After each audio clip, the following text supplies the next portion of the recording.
Habits Mindset Hunter. Chasseur d'habitudes et d'état d'esprit. Cazador de hábitos y mentalidad. Un état d'esprit innovant pour une vie épanouie. Une émission de et avec Melika Badreddine. Bonjour les amis, bonjour les Habits Hunters, comment ça va ? Aujourd'hui, on va parler des rituels du matin. Mais qu'est-ce que c'est que ça ? Alors, si tout de suite ça vous dit rien, non, ne paniquez pas, ça va aller, on va en parler. Première des choses, le but c'est pas d'avoir 15 000 routines du matin. Dans ce que je vais vous présenter, c'est toujours de venir piocher ce qui peut vous convenir et ce qui peut venir s'adapter de la manière la plus écologique et la plus simple dans votre quotidien. C'est ça le but. Alors, comment avoir une journée productive ? Est-ce que vous vous êtes déjà demandé pourquoi le voisin, le collègue, votre meilleur ami, votre frère, votre sœur a des journées productives et pas vous ? Eh bien alors, premièrement, ça se prépare déjà la veille. Mais au-delà de ça, on a toujours 24 heures dans la journée, ça c'est un fait. La différence vient tout simplement des habitudes que l'on a. Le but, c'est pas de dire qu'on a de bonnes ou de mauvaises habitudes, comme vous le savez maintenant. Je préfère dire des habitudes aidantes, des habitudes moins aidantes ou non aidantes.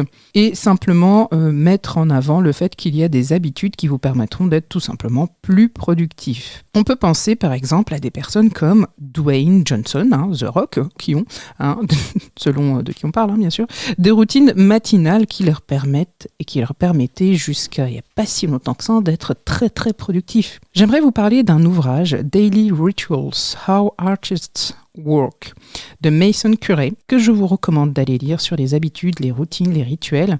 Il étudie notamment Benjamin Franklin, Karl Marx et d'autres. Le but ici, c'est de mettre en place des petites habitudes qui vont venir tout changer dans la vie. Première des habitudes que je vous recommande aussi personnellement et que j'applique bien entendu, c'est de se lever tôt.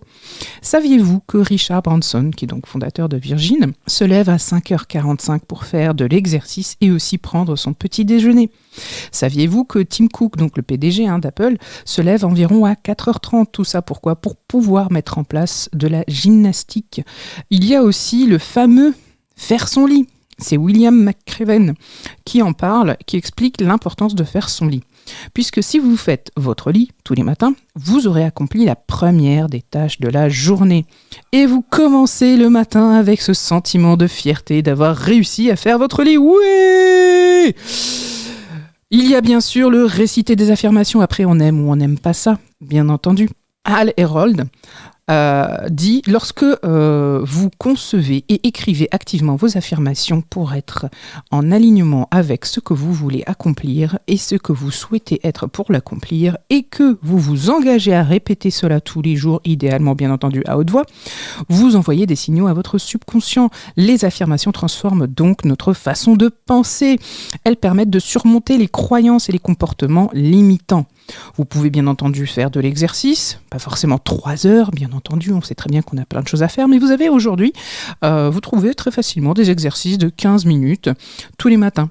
Vous pouvez prendre donc un bon petit déjeuner aussi, et prendre une douche froide. C'est Tony Robbins qui prend une douche froide le matin, chaque matin, et il est convaincu que c'est essentiel à sa productivité. Bien sûr, encore une fois, vous venez ici piocher ce qui vous convient le mieux. Et maintenant, préparez le lendemain matin. Préparez le lendemain matin, puisque c'est ça qui va faire que vous allez être de plus en plus efficace. Et voilà les amis, rappelez-vous bien, le but ce n'est pas d'accumuler 1 milliard d'habitudes, le but c'est de simplement introduire une petite habitude par-ci par-là dans votre quotidien et que cela fonctionne bien. Le bon plan de Melika. Le petit bon plan vient de Fly Lady, qui est l'un des gourous du nettoyage et qui dit « C'est l'une de vos premières corvées du matin. Beaucoup d'entre vous ne comprennent pas pourquoi je veux que vous vidiez l'évier de votre vaisselle sale et que vous la nettoyiez tous les soirs. C'est simple, je veux que vous ayez un sentiment d'accomplissement. » Donc c'est ça, c'est le sentiment d'accomplissement. On prend 5 minutes tous les soirs pour mettre en place les choses, ranger les choses chez nous, puisque comme vous le savez, une des premières choses qui nous influence, c'est notre environnement. Et voilà, on se retrouve bientôt. Cette émission est maintenant terminée et comme dit Melika, fuck bullshit, love. Retrouvez l'ensemble des podcasts de Melika sur toutes les bonnes plateformes de streaming. Infos, actu, formation, coaching, ouvrages sur melikabadreddine.com.